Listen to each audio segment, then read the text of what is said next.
E estamos de volta com o BBcast, o seu podcast de automobilismo e outras nerds. No episódio de hoje vamos falar das mudanças, as alterações que a FIA fez para a Fórmula 1 na temporada de 2022, mas refletindo aí sobre essa decisão que saiu no dia 17 de janeiro. Bom, eu sou o Rubens GP Neto e aqui comigo está a Débora Santos Almeida. Bem-vinda, Débora. Olá, pessoal, sejam bem-vindos a mais um episódio do Boletim do Paddock. Bom, pelo menos a gente não tá lançando o episódio no dia que a Ferrari também lançou o seu carro. Exatamente, a gente respeita aí os tifosos, respeitamos também a Ferrari e também respeitamos nossos ouvintes e nossos queridos apoiadores. Então é por isso que nós agradecemos a todos o apoio aí de vocês. E se você está ouvindo a gente, não é apoiador, não é membro do canal do Boletim do Paddock, você pode se tornar. Tem link aqui na publicação desse post. E com o seu auxílio podemos continuar em 2022 com nossos trabalhos. Não deixem também de conferir o nosso canal no YouTube. Verifiquem lá todas as nossas publicações, os novos vídeos que saíram nos últimos dias. E utilize também o canal para poder se atualizar.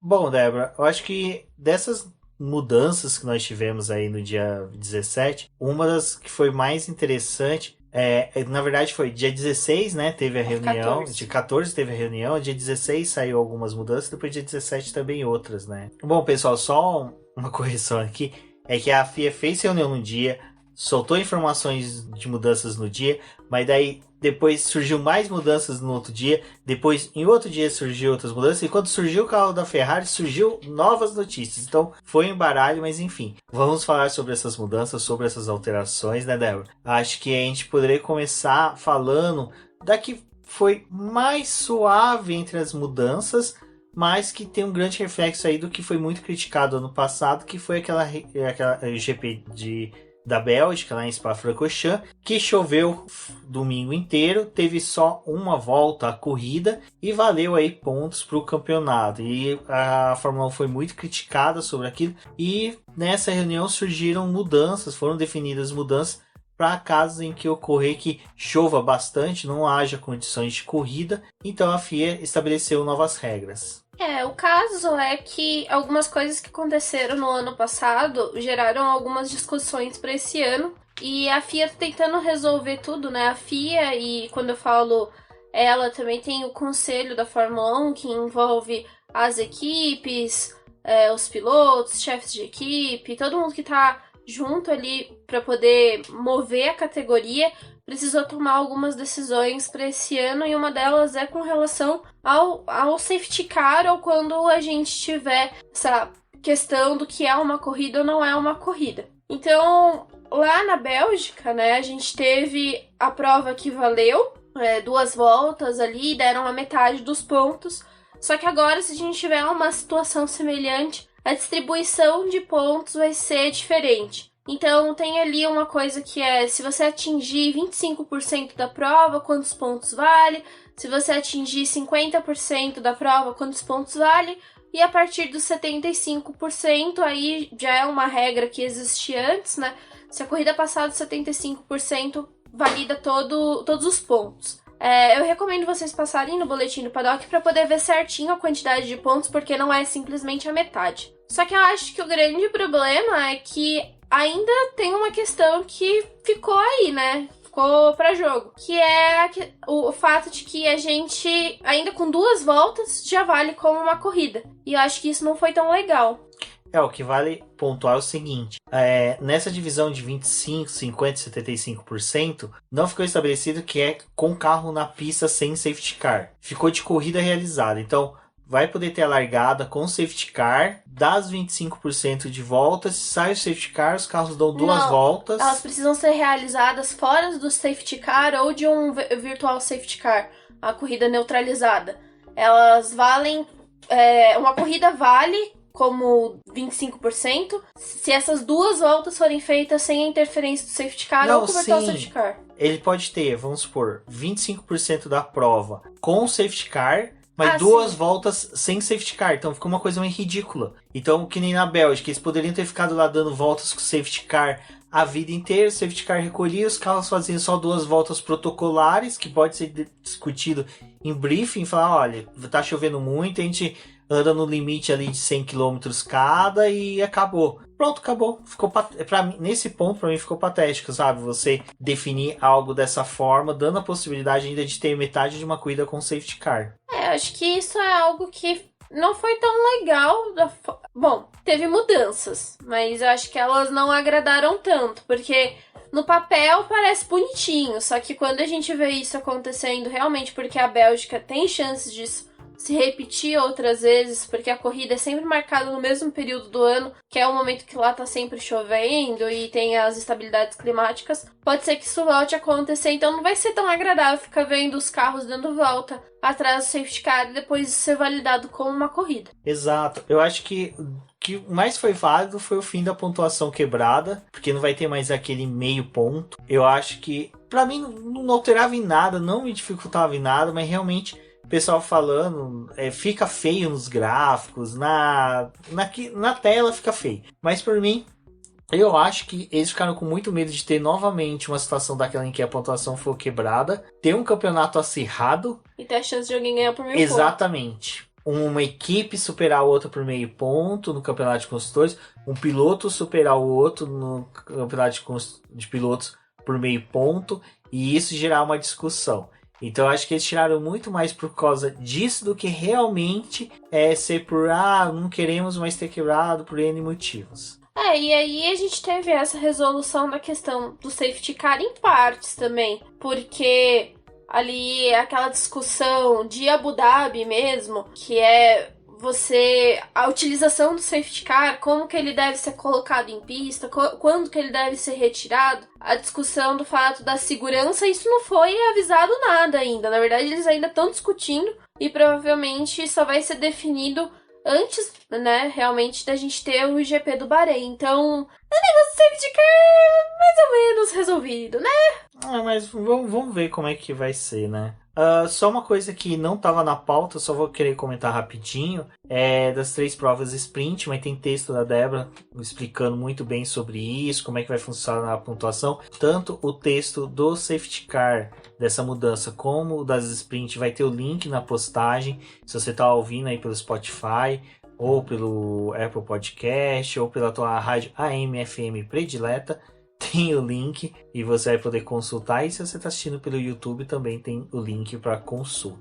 Débora, dessa reunião aí, também uma coisa que ficou decidida mudanças, né, na questão do Q2. Isso é uma coisa que já vinha sendo definida desde o ano retrasado, já quando iam ter a mudança de carro, mas dessa vez eles bateram o martelo, que no Q2, o pneu que você usar no Q2 é do Q2, e pro Q3 é do Q3, e do Q3 é que você vai largar na corrida, não é mais o pneu do Q2. Eu acho ruim, eu achei que foi uma péssima escolha, acho que era uma coisa que dava uma mudança de estratégia diferente, a gente tinha a possibilidade de carros ali de meio de pilotão largar na frente, largar ali entre os 10 primeiros e dar aquela tumultuada, dar aquela atrapalhada, porque agora a gente já sabe, os 10 mais rápidos do campeonato vão largar lá na frente sem ter interferência, um risco de um aventureiro. Então, eu entendi porque muita gente gostou, porque ninguém gostava de ficar olhando o que foi feito no Q2 para entender a largada, sabe?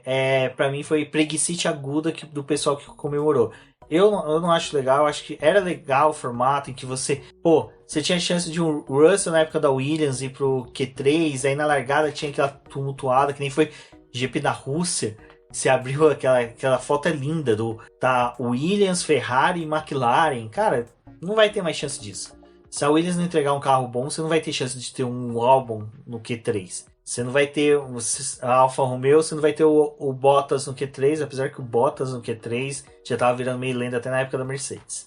Então, eu tô meio, não é assim, com os pneus, porque primeiro que já tinha vindo aquele alerta de que vão ser pneus que vão durar mais esse ano, que vão ter uma resistência maior, então é pra ação acontecer mais em pista e não tanto nos box, pro pessoal se habituar mais com isso. Tudo bem que ainda é um ano em que a Pirelli vai estar aperfeiçoando os pneus, porque eles testaram isso com carros que eram modificados e agora eles vão ver na prática com toda a evolução que os times colocaram. Então, eles esperam que os pneus, sim, acabem durando bastante. Mas aí fica aquela coisa, né? Tipo, já vai estar com um pneu que dura mais. E aí não tem a questão da estratégia. Pouco se importa a estratégia, porque você não precisa conservar o seu pneu na classificação, pensando na corrida do domingo, porque você pode usar o que você quiser. Eu achei... Tô falando bom português, achei uma bosta.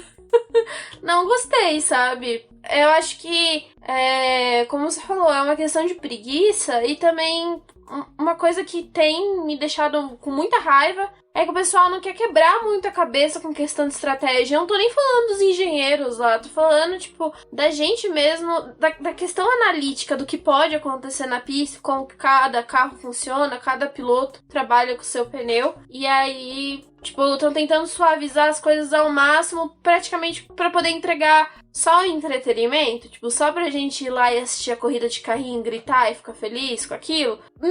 Cadê a parte analítica que eu gostava tanto do esporte? Que era pensar em quantas voltas que o pneu dura, quando você vai fazer a parada, essas coisas, enfim. Não, porque acaba, né? Você vai ter assim... Já não tem abastecimento. Não, a questão do abastecimento é uma discussão bem diferente, mas só que assim... Não, mas não tem nada que força os pilotos a pararem. Sim. O que acontece é o seguinte, você vai ter você vai ter os 20 carros largando tudo com o mesmo composto. Vai ser difícil você ver uma possibilidade de pneus médios e macios lá na largada. Vai ser tudo um pneu macio, porque os caras... Que nem aquelas corridas que a gente tinha da Alfa Romeo, por exemplo.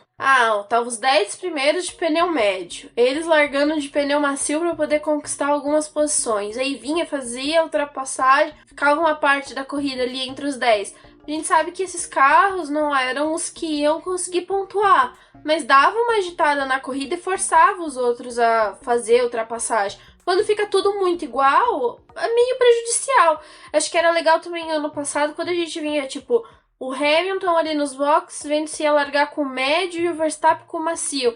Também, alguns times ainda vão brigar com a estratégia ali, vão pensar em quanto tempo eles vão poder ficar mais na pista. Mas essa tensão que a classificação dava com relação a isso se perde. Exato, então pra mim foi uma das piores decisões que tivemos esse começo de ano aí pela FIA. Apesar que já tinha sido anunciado há bastante tempo, a gente já havia comentado em outros podcasts, em outras lives, mas é algo que saiu como notícia nova agora e vale a pena dar essa requentada aí pra galera. Bom, e aí a gente tem o grande elefante branco que foi criado no final de Abu Dhabi e que ficou na sala da FIA até agora e decidiram retirar esse elefante, que era a presença de Michael Masi, né? A gente sabia ali desde o final, a gente fez live, fez Space, acho que foi mais Space que a gente acabou fazendo, comentando sobre isso, falando sobre o quão prejudicial era a manutenção do Michael Masi, mas também era estranho saber se a FIA ia realmente demiti-lo ou não, tendo em vista que uma possível demissão dele era dar um atestado de erro, falha por parte do Masi, que demonstrava que a final ali ficou realmente maculada em decorrência da decisão dele ali nas voltas finais. Então, chegou a notícia, né? E foi bem impressionante no dia, na hora do lançamento do carro da Ferrari, o presidente da FIA, por meio de comunicado oficial, informando que o Michael Masi não seria mais diretor de prova na Ferrari, mas manteria... na Fórmula 1, mas manteria outras atividades dentro da FIA. A saída do Masi tem um vídeo muito bom da Débora explicando, dando o ponto de vista dela, mas eu acho que acho que é interessante a gente falar aqui para vocês. Mas eu recomendo, quem não assistiu, vá lá, assista, porque ficou bem legal. Gente, bom, acho que é o que eu falei lá no vídeo. Era uma saída que a gente já esperava e que deveria realmente acontecer, porque principalmente os ânimos estão muito exaltados ainda desde Abu Dhabi e todas as coisas que aconteceram depois, né? Declarações e o que os times fizeram, as decisões que foram tomadas. E a saída do Masi já era algo que a gente esperava, até porque teve aquele momento ali que a Mercedes tirou o recurso, não ia dar continuidade. Para eles ia ser muito prejudicial dar continuidade a isso, porque eles iam ser excluídos dos campeonatos, não poderiam participar. E a Mercedes ela não tá só na Fórmula 1, mas ela também tá fazendo o seu último ano de Fórmula E, então para eles não era viável ficar fora dos 2 campeonatos, fora as outras coisas que a Mercedes está envolvida. E então a gente entende que teve um acordo entre FIA e Mercedes, não saberemos o que é, o que foi acordado ali, porque vale pelo mesmo fato do que teve de acordo entre FIA e Ferrari naquela época lá do motor, mas a figura em si deveria sair dali, a gente deveria pedir para que ela saísse, né? De fato, aconteceu algo que já era esperado.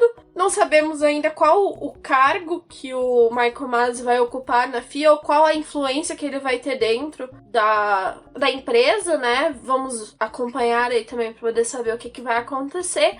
Mas o fato é que eles anunciaram 2 outros diretores de corrida, que são pessoas que conhecem bastante o automobilismo, estão em categorias importantes como é a DTM, as 24 horas de Le Mans, então são caras com experiência, não é um aventureiro, mas também tem problemas no seu passado, alguns questionamentos com algumas decisões que eles tomaram, só que eu acho que agora eles estão pegando a Fórmula 1 numa turbulência, e de qualquer forma eles não estão sozinhos, eles vão responder ao Herbert Blash, que já é muito conhecido aí, que trabalhou na Brown, e todo mundo já lembrou, né, do fato de que Eccleston, então, agora não saiu realmente da Fórmula 1, ele tá com um pezinho mais que vivo na Fórmula 1. Você falou Brown, mas é na Brabham. Na Brabham. Mas era o trio, né? O Herbert Blash, o Charles White e o Bernie Eccleston, que era o Bernie Eccleston, dono da Brabham, e o Charles White, o Herbert Blash,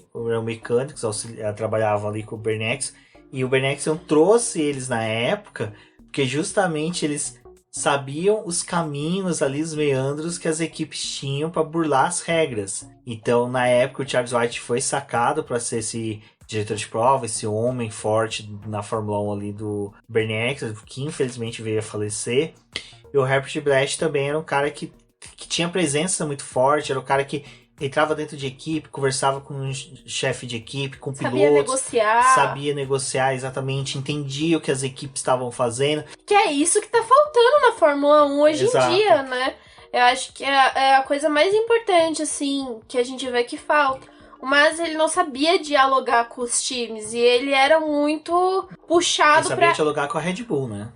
Ele pendia muito para alguns lados. Eu acho que ele também, de certa forma, se vendeu. E agora estou fazendo aspas, gravando. Vocês não estão vendo. Mas ele também se vendeu a entretenimento da Liberty, de certa forma. Dessa coisa da categoria americana. Hoje, quando eu tô assistindo a NASCAR... Foi uma coisa que eles falaram, né? As categorias americanas, elas vêm pro show, elas querem mostrar, tipo, toda essa pompa e vão muito pelo lado do entretenimento. A Fórmula 1 também tá indo por esse lado, só que eu acho que falta esse cara mais pulso firme, que sabia negociar com as equipes, que a gente via esse jogo de dar um benefício pra uma ali, mas sabia que podia pegar uma coisa da outra. Eu acho que o pessoal tá olhando muito pros diretores que estão vindo, mas ninguém tá falando do Blash, porque o Blash é a figura que tava faltando na Fórmula 1 agora. E até em uma das lives que a gente fez, no Space que a gente fez lá com o Mauro Carvalho, com o Felipe Meira, com o Sérgio Milani, Gabriel Lima e o Lucas Santoc. Rafaela também. É que a Rafa, tadinha. Ela já virou de Ela já tava bem pistolinha também, mas... naquele bate-papo eu falei, cara, pena que o Space não é gravado, eu falei que viriam 3 pessoas para substituir o Masi. Pro trabalho do Masi tinham que ser 3 pessoas, é lógico. Se eu não me engano, o Herbert Blash vai ser realmente, né, a figura que vai ser o cara que vai dar a decisão final, mas o Freitas e o Nitz, né, sobrenome não me recordo agora. Alemão. Eles vão ser os caras que vão dialogar, conversar ali para tomar a decisão. Então, é bem interessante que são 3 pessoas, então é aquela coisa. Sempre pode ter um voto divergente, mas quando 2 pessoas ponderam para o mesmo lado, a tendência é de ser a mais correta. Como eu disse, é tendência, não quer dizer que seja a mais correta. Quanto à saída do Masi, a gente já havia falado sobre isso na lives passadas. Pro posto que ocupava era muito eu acho que não era questão de ser um cara muito fraco. Ele desde a primeira temporada se mostrou muito sem conhecimento da categoria, sem entender os meandros do que é a Fórmula 1, da força que é a Fórmula 1. Ele se permitiu ser levado pelo Christian Horner, pelo Toto Wolff, pelos outros chefes de equipe, com certeza que a gente não tinha os rádios. Isso a gente vai conversar daqui a pouco sobre isso. Divulgados, era mais sempre o Toto Wolff e o Christian Horner, porque eram os dois caras que estavam disputando o título, né? Mas com certeza os chefes de outras equipes deviam entrar no rádio para negociar as coisas com ele. E era algo que você ouviu o rádio assim, ele não dava um basta. Ele simplesmente deixava o cara descarregar o que quisesse em cima dele. Então, isso mostra uma fragilidade que ele tinha. Da decisão final em Abu Dhabi, infelizmente, alterou o resultado do campeonato. E isso a gente tem que sempre falar, porque não adianta querer passar a mão e falar assim, não, o Max Verstappen mereceu, sim, mereceu, é um campeonato de pontos, quem faz mais pontos ganha, mas mudou o resultado. É diferente se você tivesse feito o caminho certo, que era bandeira vermelha, e ter todo mundo parado, trocado pneus, e aí tivesse tido uma disputa direta entre Lewis Hamilton e o Max Verstappen, e o Max Verstappen tivesse vencido, ninguém nunca ia questionar isso, mas não, houve aquele favorecimento porque dias antes, agora, a gente teve divulgação de rádio do engenheiro da Red Bull instruindo exatamente pro Christian Horner, pro Masi fazer o que ele queria. Então, assim, não adianta a gente falar que a Red Bull não tem culpa, a Red Bull tem culpa. Christian Horner ter instruído ele engenheiro, de qualquer forma, aquele engenheiro, se ele tem autonomia para ter o rádio direto com o Masi, você vê que o Christian Horner deu autorização para ele, confiou nele, então participe também disso. A mesma coisa, tem como aliviar pro Max, porque ele estava na pista, segue instruções da equipe, mas não também... foi ele que foi ali no rádio. Mas assim, é aquela coisa... O Masi não caiu só por causa de Abu Dhabi. Foi de tudo que vinha vindo do ano inteiro, das temporadas passadas. Muita coisa foi questionável, sabe? Tipo, em Jeddah, na corrida do classificatório, ele para o treino, bandeira vermelha, para poder arrumar uma placa de patrocínio. E na corrida, não aplica bandeira vermelha. Sabe? Então, assim, o Masi, ele foi construindo até o final da temporada a saída dele. Então, assim, é ruim, porque mexe com o resultado final da temporada, que com certeza a gente nunca sabe quem que seria campeão se o Masi não tinha feito o que ele fez. Mas a gente sabe quem é campeão pelo que o Masi fez. Então, isso fica uma situação chata.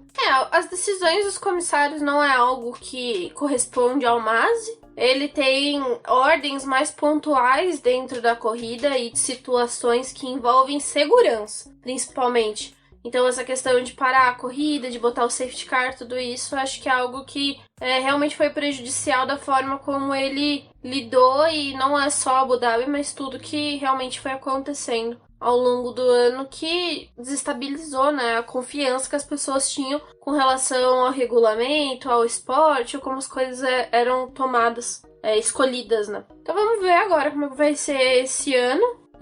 Acho que essas 3 pessoas também vão passar a ser avaliadas. E eu lembrei até uma coisa da questão do safety car, que também está sendo debatida, porque teve esse lance de Abu Dhabi, e isso também ainda vai ser tomada a decisão, com relação com fazer com os pilotos que são retardatários. Se vão pedir para eles darem a volta no circuito, estão pensando também, porque às vezes esse processo do piloto sair da posição que ele tá e dar a volta no resto do pessoal para entrar exatamente na volta do líder não é tão bom para a corrida. Então eles também estão pensando numa mecânica de fazer só os pilotos caírem as posições e eles irem pro final do grid na mesma volta. Foi uma coisa que o Vettel tinha uma vez sugerido que fizesse, o pessoal que tá na volta correta dá um espaço e esse pessoal regride. Porque, teoricamente, esses pilotos que já tomam volta mesmo, os times já meio que fazem o cálculo de combustível, porque eles vão terminar uma ou 2 voltas atrás. Então, essa questão do peso nem ia ser algo que ia influenciar muito. Então, também estão debatendo sobre isso. Tem que sair uma decisão antes da primeira corrida. Exato, então já é uma coisa que vai mudar. Então, provavelmente, vamos falar bastante aí nos próximos podcasts, nas próximas lives. Vale só informar que a gente falou referente aos 3 que vão comandar ali, que é o Nils Wittke, Eduardo Freitas, que é um português que a gente até em uma das lives comentou como ele já era um nome forte, então desde a pós Abu Dhabi ele já estava com um nome bem forte para substituir, e eles vão ser auxiliados, que vai ser um conselheiro, né, é o Herbert Blash. É um conselheiro que não muda, ele é fixo. Ele é fixo e os outros dois vão alternar. Então cada corrida é um, mas a presença deles vão ser constantes ali. Então provavelmente às vezes até os três figurem dentro da sala. E falando em sala, vai ser criado um VAR, né, Débora? Uma sala. E aí pra vocês verem que como eles perceberam, né, agora, como a pressão era tão grande para cima do Michael Masi, que criar até esse VAR, né, que vai ser uma sala lá dentro da FIA, dentro da estrutura da FIA, fora dos circuitos, onde que um grupo vai analisar as imagens e vai repassar para o diretor de prova, né, para o trio ali, ou para a dupla que tiver na corrida, enfim, mais os comissários, o que eles entenderam das análises. Então já é uma boa iniciativa, né, Débora, que dá para entender aí que decisões podem ser tomadas mais rápidas. A gente tem que lembrar que o diretor de corrida em si, ele não atuava sozinho. Ele já tinha meio que um conselheiro ali, uma pessoa que ficava mais atenta ao que tá no regulamento, porque o regulamento é extenso, tem mais de 90 páginas e não tem como uma pessoa decorar aquilo e saber exatamente tudo e qual artigo que refuta o outro, não sei o que, não rolava. Então, para tomar algumas decisões, tinha essa figura. Agora eles vão ter esse VAR, que essas pessoas vão ficar olhando todas as câmeras disponíveis da corrida, vão ir acompanhando. Teve um lance duvidoso, eles vão parar, analisar aquilo ali e enviar as informações diretas pro diretor de corrida. Eles vão ter um canal direto com ele e passar tudo para que ele tome a decisão, mas aí já vai meio que mastigado. Tipo, ó, aconteceu isso, em tal curva, o piloto saiu, não sei o que. Achei que é uma ação válida, a gente já vê isso no futebol e funciona. Por que não ter em uma corrida, ainda mais quando em vários momentos tem pilotos em diversas partes da pista, e acho que é importante ficar de olho em todo mundo. Exatamente, outra mudança que teve, né, que não vai ter mais contato dos chefes de equipe com os diretores de prova. O que vai ser feito vai ser um caminho entre os chefes de equipe, né, eles vão falar o que eles querem, o que eles desejam, vai ser transmitido a uma pessoa e essa pessoa depois transmite ao diretor de prova. Então ainda não ficou definido se vai ser uma pessoa, se vai ser um sistema, se vai ser um sistema de mensagem de texto, de áudio. Ainda a FIA não divulgou essas informações por completa. E nem se isso vai ser mostrado, né? Não, que não vai ser mais transmitido na TV, isso já tá definido. O que não tá definido é como vai ser o mecanismo, mas só que não vai ter mais contato do diretor de prova, tipo, Toto Wolff gritando, no Michael, não vai ter mais. Então o chefe de equipe não vai mais entrar em contato, isso é bom. Porque filtra também, vai ter coisa que vai ser, cara, você tá reclamando de coisa besta, sabe? Coloca uma pessoa, coloca eu lá pra filtrar nas coisas, vai chegar pouca coisa de diretor de prova. Tem coisas que não tem que chegar, tem coisas que realmente são irrelevantes. Então, discute pós-corrida. Exato. Então dá pra brigar. Quer dizer, dá pra brigar não. Dá pra ter uma ideia de como vai ser. Então, eu vi que muita gente ficou meio confusa sobre isso. Então, não vai ter mais a divulgação na tela como tinha antes.